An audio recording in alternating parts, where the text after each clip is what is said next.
is 10:30 a.m. here in the capital, Yaoundé. Ladies and gentlemen, good morning and thanks for honoring this other rendezvous for your program week review. Remember, the first part of this program does a recap of the news that ran throughout the week.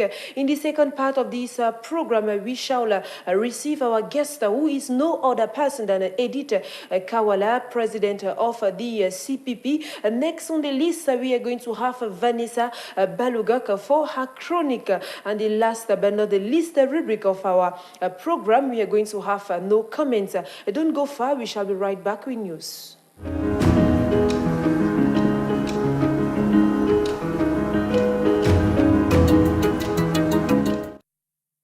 We are going to open with this major event here in Yaoundé. The head of state, President Paul Biya, has this Friday, January 24th, presided over the graduation ceremony of militant officers from the Combined Military Academy in Yaoundé, according to a release signed by the director of the Civil Cabinet, Samuel van der Ayolo. The graduation ceremony of the Major General Kajis Jacobs batch of the Combined Services started at exactly midday. The ceremony was marked by the award of epaulets to cadet officers of the batch, as well as the speech of the head of state, Paul Biya. Equally, military parade also marked this very important ceremony that took place this Friday here in Yaoundé. We continue this time around in health. Cameroon's ex-Siamese twins BC and Eyenga have safely returned home after a very successful operation that was being done in France. They arrived in Simalen Airport in the night of Tuesday, January 21st, 2020. The now separated twins and friends. The now separated twins were welcomed by friends and family members. Equally, a medical expert team that were present at the airport to welcome these twins.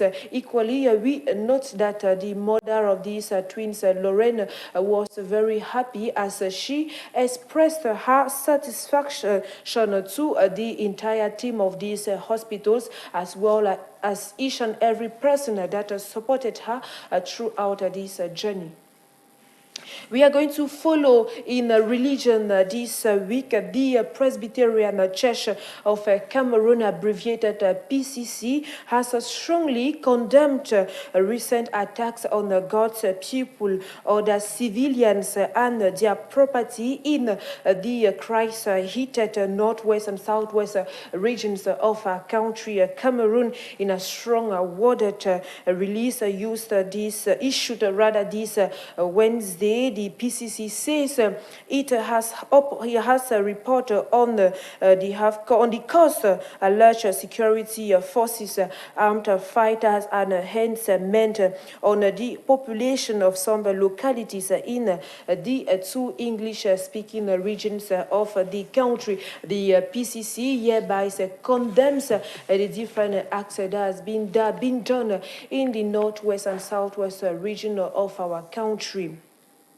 Following the death of barrister Sylvain Soap, the Cameroon Medical Council has created an ad hoc community to investigate the death of barrister Sylvain Soap, a lead lawyer of the Cameroon Renaissance movement, who died in an unclear circumstances. The ad hoc committee, composed of 12 members and piloted by Professor Emmanuel Eben Moussi, had 1 week to give their result. The commissioned mission consists in making light on the technical, ethnical, and ethical and deontological circumstances that led to the sudden death of barrister Sylvain Swap. For a reminder, he died in Yaoundé on January 16, 2020, after suffering from a fractured arm from a road accident the previous week in the west region of Cameroon. We equally note that the different answers of this commission were awaited this Friday. On to other things that still marked this week, we talked about the Director General of MTN Cameroon, who has resigned following the appointment of the new South Sudan CEO, Godian Kuyamuka. This Thursday, Godian has close to 3 decades of experience in the sector, mostly with MTN. According to a statement, he started in MTN Uganda and has also been seconded to Rwanda, Cameroon and Ivory Coast before returning to Uganda. He was Chief Technology and Information Officer of MTN Liberia. And still this week, media was equally invited in our news. Martinez Zogo, a renowned radio animator and chief of a channel at Amplitude FM in Yaoundé, has been transferred to Kodengi prison, sources says.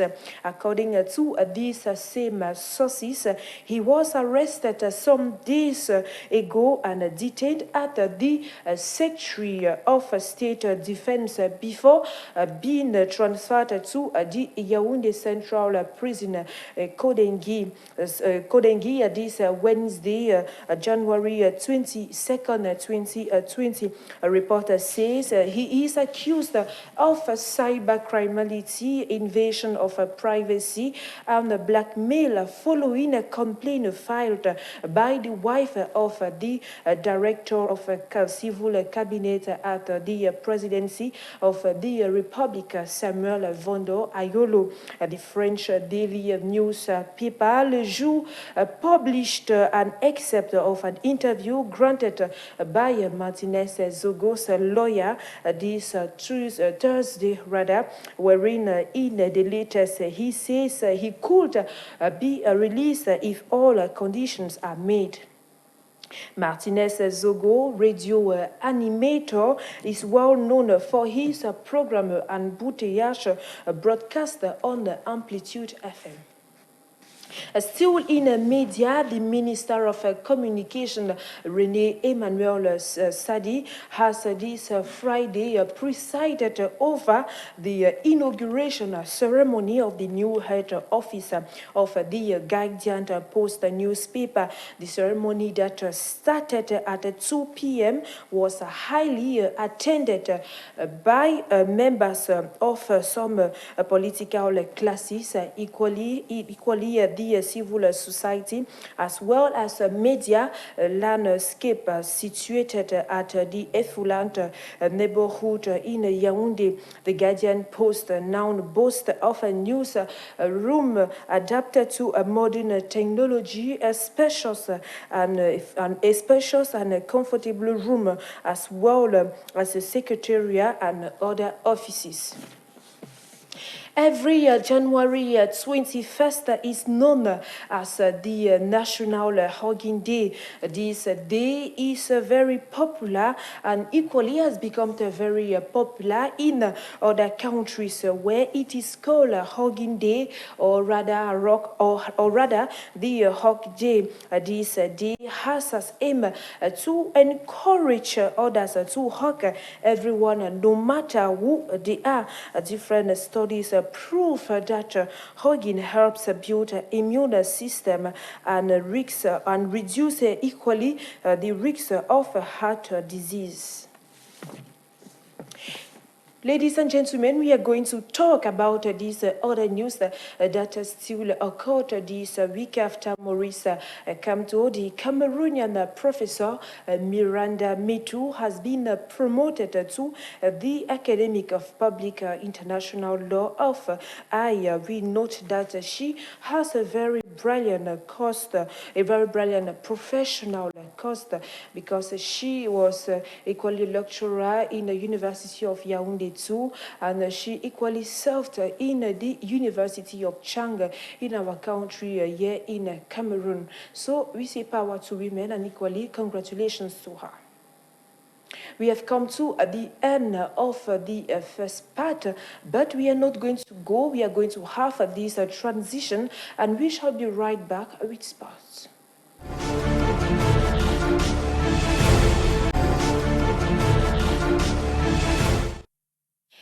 In sport, this day, the second round of CAF matches for the 2022 FIFA World Cup qualification are going to be played over 6 match days from the 5th of October 2020 to the 12th of October 2021. The African section of the 2022 FIFA World Cup qualification act as a qualifiers for the 2022 FIFA World Cup to be held in Qatar for the national teams which are members of the Confederation of African Footballs.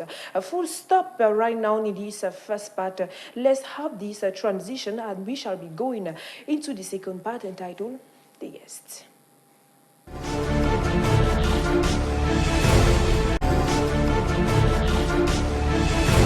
Unjustly arrested. In our prisons today, we have prisoners who have been unjustly arrested during the fight against Boko Haram. We have those who have been arrested in Anglophone crisis, and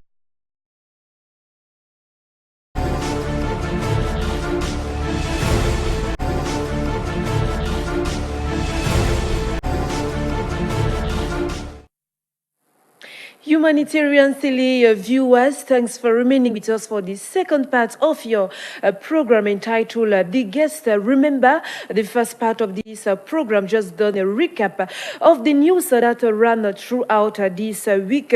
And in this edition, we are going to receive EDITH Kawala, who is a Cameroonian politician. She is equally an entrepreneur, not forgetting a social activist. Equally, I won't forget to mention that she is the president of the CPP. She is here with me. Good morning, and you're welcome to HTV. good morning and thank you, and hello to all of the HTV viewers out there.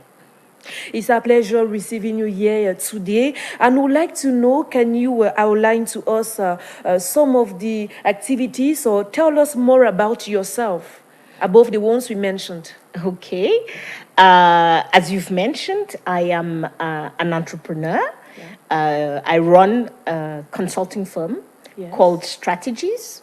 And I'm very proud of the fact that Strategies is going to be 25 years old in a few months.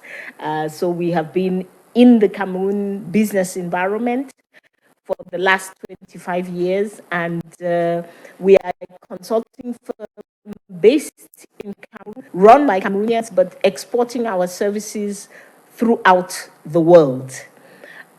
You have also mentioned that I am a president of a political party, the Cameroon People's Party, which has, for the last, we're going on 4 years now, been a part of the movement called Stand Up for Cameroon. Yeah. Stand Up for Cameroon is literally what its name says. Stand up. We ask Cameroonians not to lie down or sit with their hands folded, watching their lives fold out in front of them. We ask them to stand up for themselves first, for their country, for their communities, and make sure that the country is going in the right direction, the rights of the people are being respected, and most importantly, that we put into place what we call a political transition. Thank you very much. We're going to have time to come back to that with more details. Ladies and gentlemen, as you just listened, she is not just a politician, but she is also a social activist striving for the goodness of our country. We announced that in our headline, but I'm going to do that again for this exchange. We're going to talk of the upcoming legislative and municipal elections program for the 9th of February 2020 year in Cameroon. And for that, we are going to ask our guest present with us here that as a leader of the CPP, what is the stand of your party for these upcoming twin elections in Cameroon? The stand of the Cameroon People's Party has been taken since 2014 and confirmed again in 2016, which is that we will not participate in elections as long as we don't have a free and fair electoral system. And we believe that with the Biya regime in power, with the current regime that has been there for 37 years, if we don't get rid of this regime, if we don't put an end to it, we will never have free and fair elections.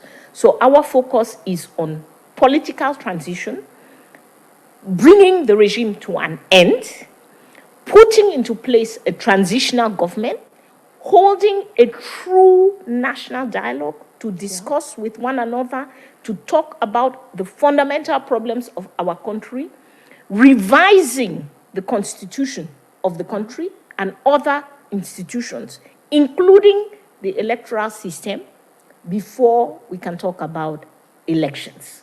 So that is the stand of the Cameroon People's Party. So in few words, we will not be participating on the 9th of February. We are asking Cameroonians to take a stand to not participate in these elections, but that stand is not enough. Take the stand, you don't participate, but join the dynamic. Join the dynamic. We are a non-violent dynamic, but we are a very determined dynamic to bring an end to what we have been suffering as Cameroonians for the last 60 years. Regarding your stand, can we deduce that your party's decisions are not to take part in this upcoming twin election has been influenced by Professor Maurice Kamto's decision not to participate in these upcoming elections? Not at all. It is the MRC who has joined our position. Our position was clear and made public since 2016. So we did not participate in presidential elections either. So we are happy to see the MRC come to reason, come to realize that there's no point in participating in elections in the current political environment in Cameroon. The CPP feels more determined the Cameroonians movement's decision? I don't think our determination is dependent on any third party. We are happy to see them join that position. We are hopeful that they will also go further and join the position for political transition, because it's not enough to boycott elections. Well, tell us, with the socio-political context at hand here in Cameroon, how do you predict these elections? I think the elections, the government is determined to have elections, even in places where it is clear that no election will hold. I am from the northwest and the southwest of Cameroon, and it's very strange to see a government at election period. They are not sending electoral officers, they are not sending election equipment, they are sending soldiers to go to a zone where they want to hold elections. It doesn't make sense. So we know that these elections are not going to hold in these regions, but we know from experience that they did not hold during the presidential elections, but we saw results being pronounced from there. So I can imagine that that will also happen with the municipal and legislative elections. But for us, that is not important. So Cameroonians need to get off the agenda of the regime. We need to leave the regime's agenda and be on our own agenda. If Cameroonians like, we will have political transition before the 9th of February. If they we will happen the next day or the week after. Yes. So Cameroonians have to realize their future is in their own hands. If you're to pass out a message to the President of the Republic, Paul Biya, about these legislatives, what are you going to say? No, I have had only one message for the President of the Republic for many years now. Step down. You have done the best that you can, the most that you can. Please step down and leave us to be able to advance with the future of Cameroon. Thank you. Away from the legislatives and the municipal elections, right now we're going to talk about the death of the lawyer Sylvain Swap. What position do the CPP have about, or rather has about his death? You know, the CPP does not like to take positions on individual situations. Metro Swap's death, first of all, we have to give our condolences to his family, to his widow, to his children. Then we have to give our condolences to the big CRM family, political family, with which he was a part of. And the political class as a whole has lost somebody important. He was a lawyer. He was a lawyer standing up for rights. So we have lost somebody important. But beyond that now, to talk about the medical conditions that created the death of Metro Swap, it is shameful for Cameroon. It is absolutely shameful for Cameroon that somebody should die because they have a broken arm. In our opinion, the entire medical community should be alarmed about this. Because if I were a doctor and they tell me that somebody died because they had a broken arm, I would want to know what happened. Why? What went wrong? How could such a thing occur in a Cameroonian medical facility? Does it raise some problems in that sector in our country? Absolutely. But I think why I said we will not take a position on one individual is that this is happening every day in our hospitals to people who are not so well known, who maybe don't have the means for people to know that this has happened to them. I think that the concern about our medical sector is a general concern. And we have to realize that the doctors themselves have been raising these concerns for many years now.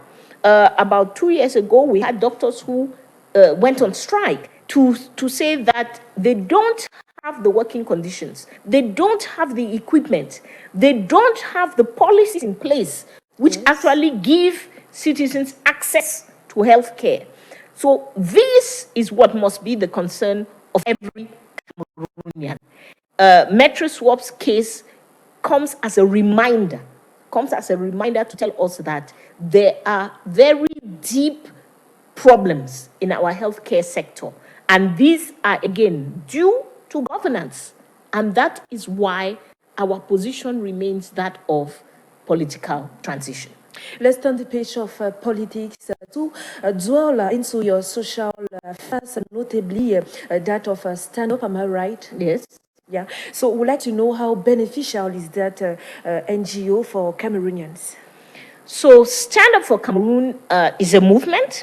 We have humanitarian aspects to the movement. We have political aspects to the movement. Yes. So I've talked about the political aspects which are about political transition. But for the humanitarian aspects, Stand Up is focused on certain cases, that of the internally displaced people that we have, and we have internally displaced from the extreme north, from the northwest, from the southwest. We also have the cases of people who have been illegally and unjustly arrested. Yes. In our prisons today, we have prisoners who have been unjustly arrested during the fight against Boko Haram. We have those who have been arrested in Anglophone crisis, and we still have a few people arrested under the post-electoral crisis of 2018. So all of these individuals for us are political prisoners. So we visit them in prison.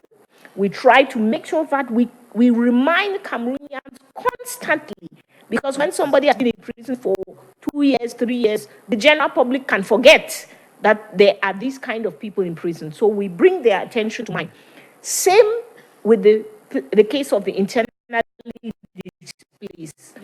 We, of course, give them little help in terms of food supplies, general supplies, and so on. But our main point is to constantly remind Cameroonians that we have almost 1 million people, 900 and something people, 900 and something thousand people who are internally displaced in our country. Caused by the Anglophone crisis? Anglophone crisis and Boko Haram crisis. So these two crises have created a large number of displaced, and it's not okay. We have to find solutions. In the current situation of our government, these people have nowhere to go to. We are here now in Yaoundé.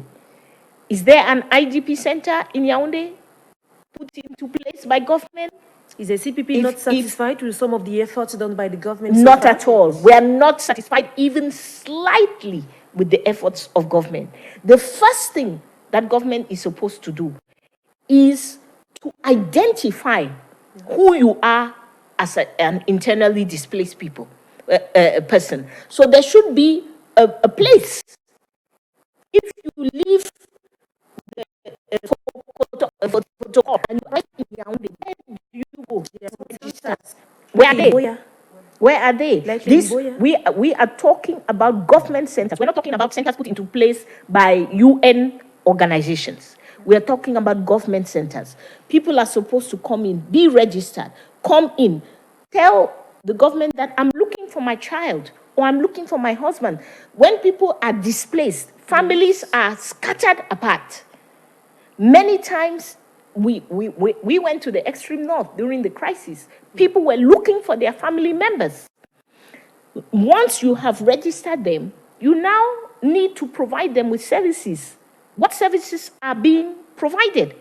Today, we know that the UN is trying to provide services. Yes. But they are largely under-financed for these services. They don't have up to 50% of the funding they need to face the situation. So there's a lot going on.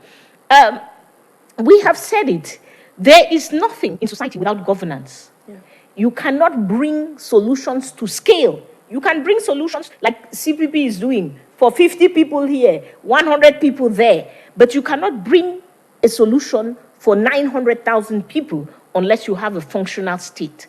And this crisis, we have to remember that the state is at the origin of the crisis, the state aggravated the crisis, and the state is managing the crisis badly.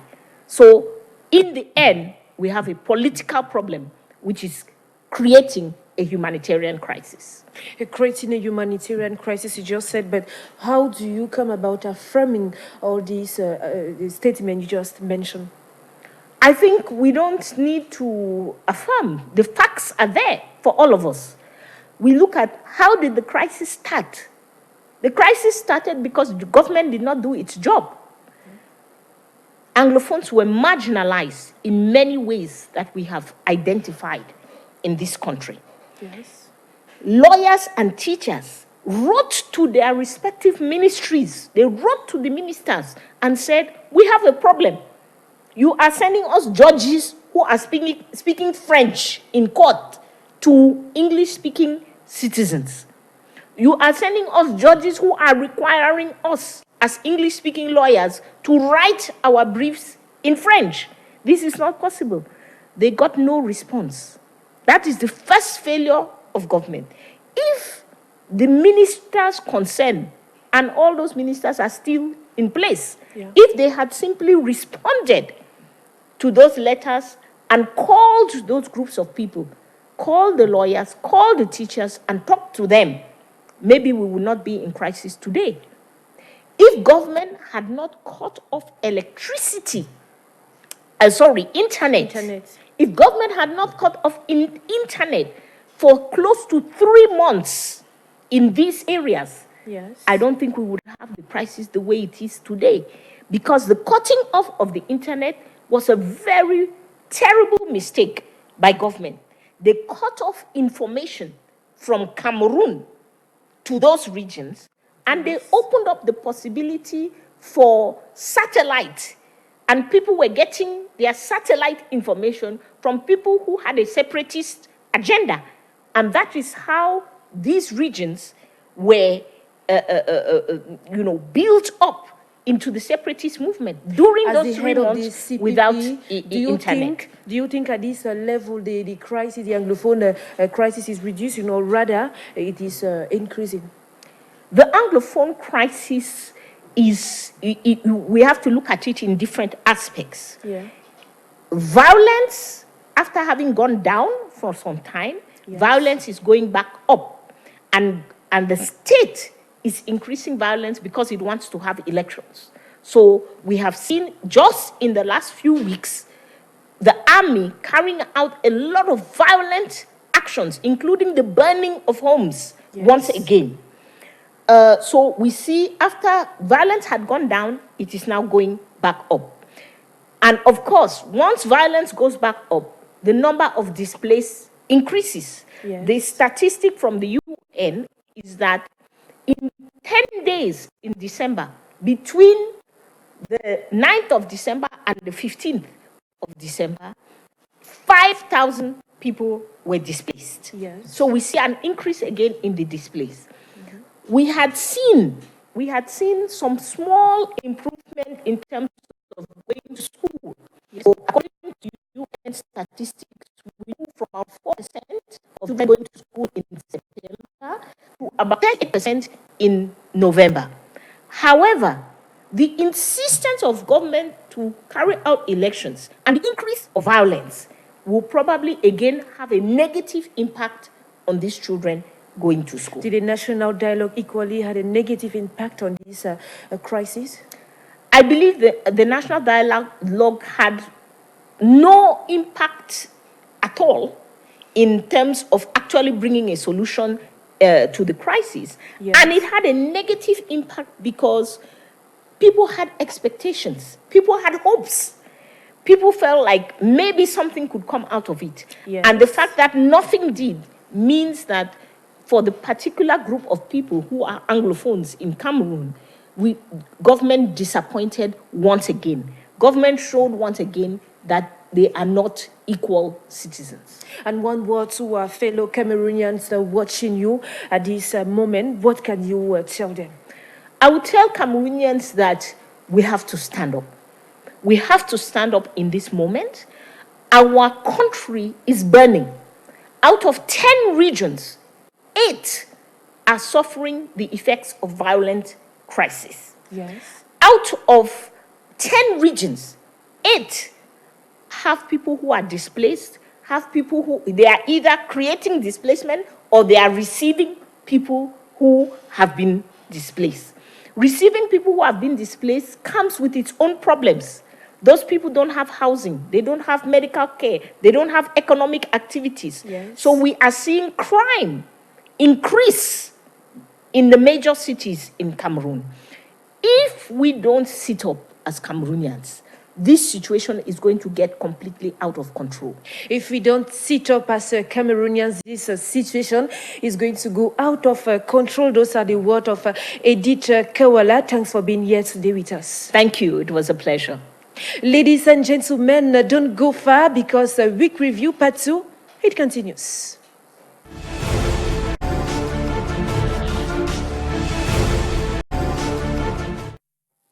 Week Review Part 2, it continues with the chronic of Vanessa Balogak. And for this week, our chronic is based on the International Education Day, which is celebrated every 24th of January 2020. Remember, education is important. It's education that builds our country. It's education that actually does nearly everything for us. Let's have a view of this chronic.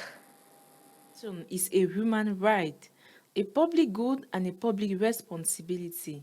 Reason why the United Nations General Assembly proclaimed the 25th January as the International Day of Education, in celebration of the role of education for the maintenance of peace and the promotion of development. Education offers children a ladder out of poverty and a path to a promising future. But about 265 million children and adolescents around the world do not have the opportunity to enter or complete school. 617 million children and adolescents cannot read and do basic maths. Less than 40% of them in sub-Saharan Africa complete lower secondary school, and some 4 million children and youth refugees are out of school. Their right to education is being violated, and it is unacceptable. Without inclusive and equitable quality education and lifelong opportunities for all, countries will not succeed in achieving gender equality and breaking the cycle of poverty that is leaving millions of children, youth, and adults behind. The 2020 theme for the celebration of the World Education Day is Learning for People, Planet, Prosperity, and Peace. This theme highlights the integrated nature of education, its humanistic aims, as well as its centrality to our collective development ambitions. It also gives stakeholders and partners flexibility to tailor the celebration for diverse audience, a variety of contexts, and for priority terms. This year's celebration will thus position education and the learning it enables as humanity's greatest renewable resource and reaffirms the role of education as a fundamental right, a public good, and an enabler of the 2030 Agenda for Sustainable Development. In Cameroon, the first ever World Education Day was observed on the 24th January 2018. This is a day to remind Cameroonians of the great evolution it has known in its educational system, with primary schools becoming free, thereby giving an opportunity to all children to go to school and have a better vision for the future. Education is no longer reserved for the rich in our country, but more efforts still need to be done. More policies still need to be put in place, especially for the girl child, who should be opened more doors and more opportunities. Children's rights should be respected, and Cameroon should not be an exception to this rule. Let's give our future generation the opportunity to have a better future by educating them, as education is the key to success. Next on the list of our program this day is a rubric entitled No Comments. Let's have a view.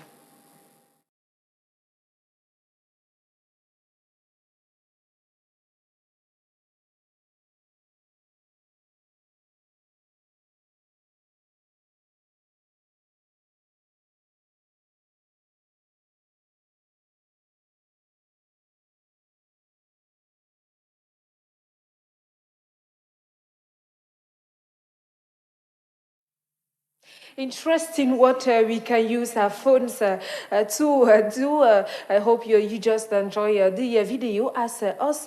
We did here in the studio. We have come to the end of your program week review. Remember, we've just done a recap of the news that ran throughout this week. Equally, we had a guest, EDITH WALLA, president of the CPP. We had a chronic done by Vanessa Balugok, and the last rubric entitled No Comment. We thank Christian Tamou, we thank equally William Kamga, we thank each and everyone that participated for this program, the entire staff of Humanitarian Television. See you next Saturday when it's going to be exactly 10:30 a.m. And don't forget that it is being rebroadcasted every Sunday when it is exactly 1 p.m. Bye-bye. Nice weekend.